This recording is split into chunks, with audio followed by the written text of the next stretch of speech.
அப்துல் ஹமீது பாக்கவி முதலாக மொழிபெயர்த்தார்ல தமிழ்ல. அவர் என்ன மொழிபெயர்த்திருக்காருன்னு பார்ப்போம்.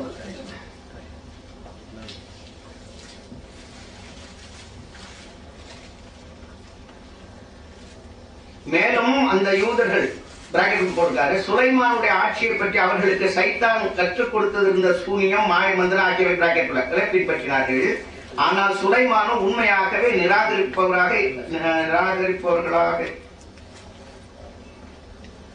சுலைமான் நிராகரிப்ப இருக்கவில்லை.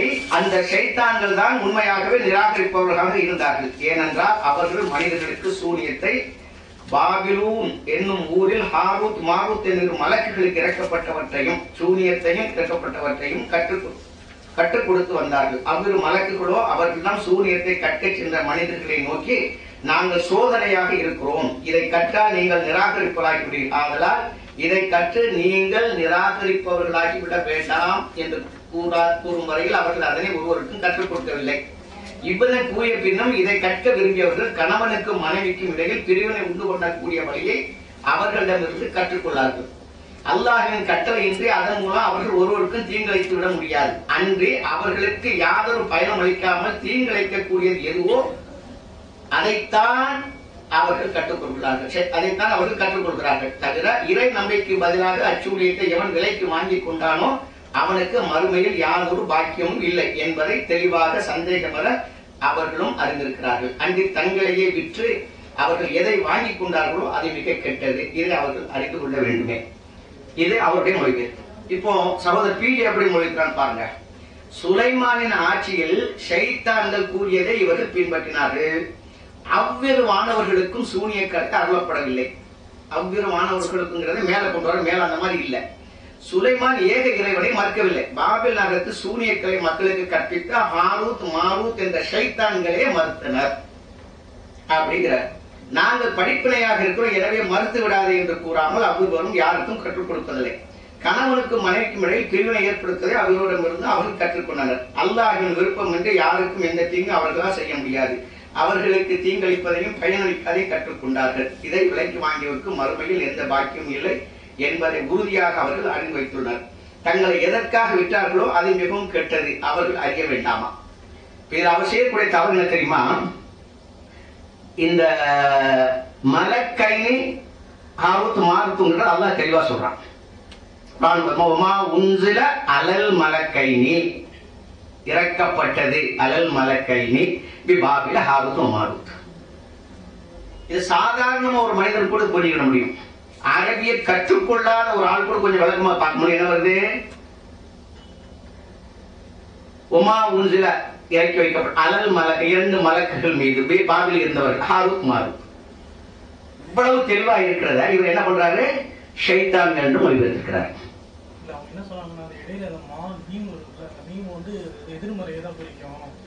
அதாவது ஒண்ணு சரி, நீங்க நான் புரிஞ்ச போது அப்புறம் கடைசியில் அது இது பண்ணாங்க. ஒண்ணு நீங்க புரிஞ்சுக்கணும், அல்லாஹ் இந்த குர்ஆனை சாதாரண எழுத படிக்க தெரியாத மக்களுக்காக இறக்கியிருக்கேன்னு சொல்றேன்.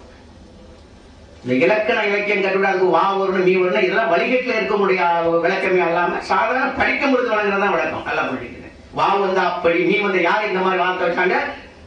ஹனபிகள் ஷாஃபிகள் சொல்லக்கூடிய பிக்குடைய ஆளுங்க தான் இது வரைக்கும் வச்சிருக்கு வைக்கிறாங்க. சாதாரண மக்களுக்காக எழுதப்படாது, என்ன சொல்லப்பட்டிருக்கோ அதுதான். வா அப்படி நீ வந்தாங்கிறது அங்கே கிடையாது. மலக்கைனி ஹாரூத் மாரூத், இரண்டு மலக்குகள் ஹாரூத் மாரூத். இவர் இதை கூட எங்க ஜாயின் பண்றாரு? எத்தனையோ வசனங்கள் மேல உள்ள இதெல்லாம் கூட ஜாயின் பண்றாரு அவர். அப்படி அல்லாஹ் சொல்ல வேண்டிய தேவையே கிடையாது. சரி, அந்த தப்பு எதனால வந்துச்சு அவருக்கு? இந்த தவறான எண்ணம் எதனால வந்துச்சு தெரியுமா? அவருடைய எண்ணம் என்ன தெரியுமா? மலக்குகள் எப்படி தீயதை கற்றுக் கொடுப்பாரு, ஷைத்தான் தான் கற்றுக் கொடுப்பான். அவருடைய வரி வேலை எப்படி செய்ய சொன்னா, மலக்குகள் எப்படி மக்களுக்கு கெட்டதை தவறான வழியை கற்றுக் கொடுக்க முடியும், ஷைத்தான் தான் அதை செய்வான். அந்த அடிப்படையில தான் இந்த மாற்றத்தை கொண்டு வந்திருக்கிறார். இவர் செய்த தவறு என்ன? அல்லாஹ் ஜின்னினத்தையும் மனித இனத்தையும் தான் சொல்றான்.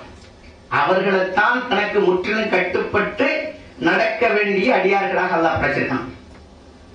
அவர்களை பொறுத்த மட்டும்தான் நன்மை தீமைங்கிறது இருக்கு, கூடும் கூடாதுங்கிற சமாச்சாரம் இருக்கு. அவர்களுக்கு தான் சொர்க்க நரகங்கள் இருக்குது. மலக்குகளை பொறுத்த மட்டும் அந்த லிஸ்ட்ல உள்ளவங்களே இல்லை. அதே முதல்ல அவர் செய்யற தப்பு. மலக்குகளை இந்த லிஸ்ட்ல கொண்டு வர்றாரு. அவர்களை பொறுத்த மட்டும் நன்மை தீமை, இது கூடும் இது கூடாது, இதை செய்யணும் இது செய்யக்கூடாதுங்கிற சமாச்சாரம் அவங்களுக்கு கிடையாது. ஜின்னினமாகிய அந்த இனத்துக்கு மனிதர்களுக்கு அது உள்ளது. மலக்குடைய நிலை என்ன? அல்லாஹ்வுடைய கட்டளை எதுவாக இருந்தாலும், அது நல்லதாக இருந்தாலும் கெட்டதாக இருந்தாலும் அல்லாஹ் கட்டளையிட்டா செய்வார்கள். சுனாமி வந்துச்சு, எத்தனை பேர் அழிச்சா? யாருடைய? அல்லாஹ்வுடைய கட்டளை யார் செஞ்சாங்க? மலக்குகள் செய்தார்கள். அவர்கள் கேள்வி கணக்கு கேட்கப்படவும் மாட்டார்கள். அவர்களுக்கு சொர்க்க நரகமும் கிடையாது. நல்லா புரிஞ்சுக்கங்க. வலவ் ஷினா லஆத்தைனா குல்ல நஃப்ஸின் ஹுதாஹா வலாக்கின் ஹக்கல் கவுலு மின்னி லஅம்லஅன்ன ஜஹன்னம மினல் ஜின்னதி வன் நாஸி அஜ்மஈன். மலக்குகளை சேர்த்திருக்காங்களா? இல்ல. மலக்குகளை பொறுத்த மட்டும் நல்லது கெட்டது கிடையாது, சொர்க்க நரகம் கிடையாது. அல்லாஹ்வுடைய ஏவலர்கள், அவன் எதை சொல்லுகின்றானோ அதை செய்வார்கள். நல்லது கெட்டது என்று பிரித்து பார்க்க மாட்டார்கள் அவர்களை பொறுத்த. இன்னும் தெளிவா சொல்லுங்க, உலகத்தில் இருக்கக்கூடிய அத்தனை கெட்டது யாருங்க இறக்கி வச்சுட்டா? சொல்லுங்க. அல்லாஹ் தான் இறக்கி வச்சிருக்கான். லா ஹவ்ல வலா குவத்த இல்லா பில்லாஹில் அலியுல் அலீம் சொல்றீங்களே, என்ன அர்த்தம் அது?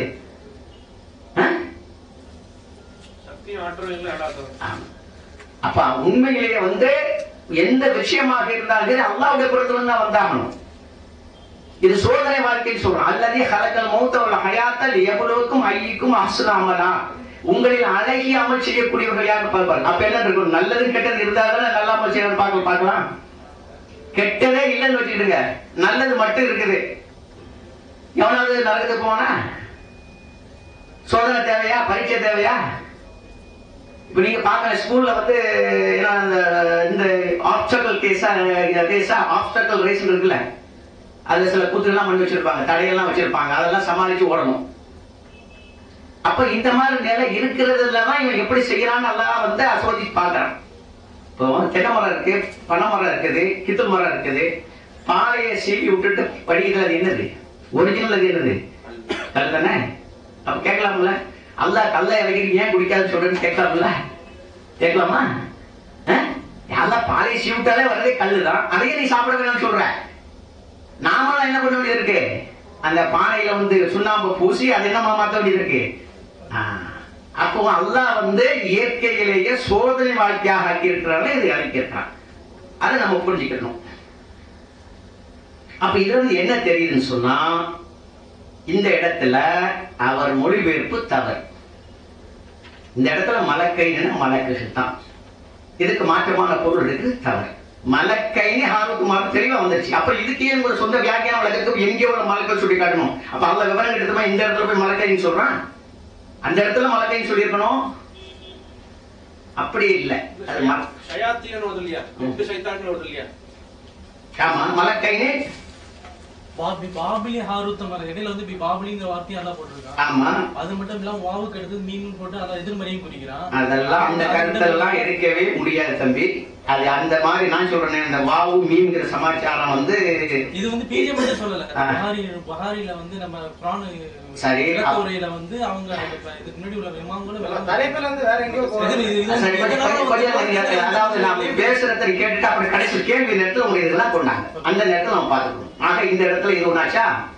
அடுத்தது இதே சூரத்துல் பக்கராவுல ஹலீஃபா என்று சொல்லும் பொழுது அதுலயும் அவர் என்ன மொழிபெயர்க்கிறான்னு சொன்னா, அல்லாஹ்வுக்கு மனிதன் பிரதிநிதியாக. எதுக்கு நான் இதெல்லாம் கொண்டு வர சப்ஜெக்ட் தப்பால போக நல்லா புரிஞ்சுக்கிடுங்க. அவருடைய அண்டர்ஸ்டாண்டிங், அவருடைய விளக்கம் எவ்வளவு கோளாறு இருக்கிறது புரிய வைக்க வரேன். அதுக்கு தான் எடுத்து வைக்கிறோம், வேற சப்ஜெக்ட் நாங்க போகல. அதுல என்ன எழுதுறாரு, அல்லாஹ் அல்லாஹ்வுக்கு மனிதன் பிரதிநிதியா ஆக முடியாது. ஒருத்தர் இறந்து போனாதான் பிரதிநிதி வர முடியும், அல்லாஹ் இறக்க மாட்டாங்கிற விளக்கத்தை கொடுக்குறாரு. ஆரம்பத்துல இருந்து கொடுத்துட்டு இருந்தார். பின்னால நல்லா நீங்க புரிஞ்சுக்கிடுங்க. ஒரு சந்தர்ப்பத்தில் இந்த முஸ்லிம்கள் நிலையில் தான் இருக்கிற அந்த ஹதீஸ் எடுத்து கொடுக்கும் பொழுது அவர் அறியாமலேயே ஜன்னத்துல ஹலீஃபத்துல்லாஹ்ங்கிற பதத்தை எடுத்து போட்டார். அப்ப ஹலீஃபத்துல்லாஹ்னா அல்லாஹ்வுடைய பிரதிநிதி, சந்தேகமே கிடையாது. அப்பமா ஏற்றுக்கொண்டாரா? இல்ல, இப்பமா தவறாக மொழிபெயர்த்து வச்சுக்கிறார். அப்ப தெளிவான ஹலீஃபத்துல்லாஹ்னு வந்துருச்சுன்னா அப்புறம் அதுக்கு மேல என்ன விளக்கம் ஏன் கொடுக்கணும்? ஹலீஃபத்துல்லாஹ்னா அல்லாஹ்வுடைய பிரதிநிதி தான். ஹலீஃபத்துல்லாஹ்னு வருது, அந்த ஹதீஸ்லயே அப்படி வருது தெளிவா. அப்ப அந்த இடத்துல இந்த மாதிரி எத்தனையோ விஷயங்கள்ல அவருடைய சுய கருத்தை போத்தி இருக்கிறாரு, அல்லாம உள்ளது உள்ளபடி சொல்லல. அப்ப இதுல நமக்கு என்ன தெரியுது? உண்மையிலே இதே அடிப்படையில் ஜகாத்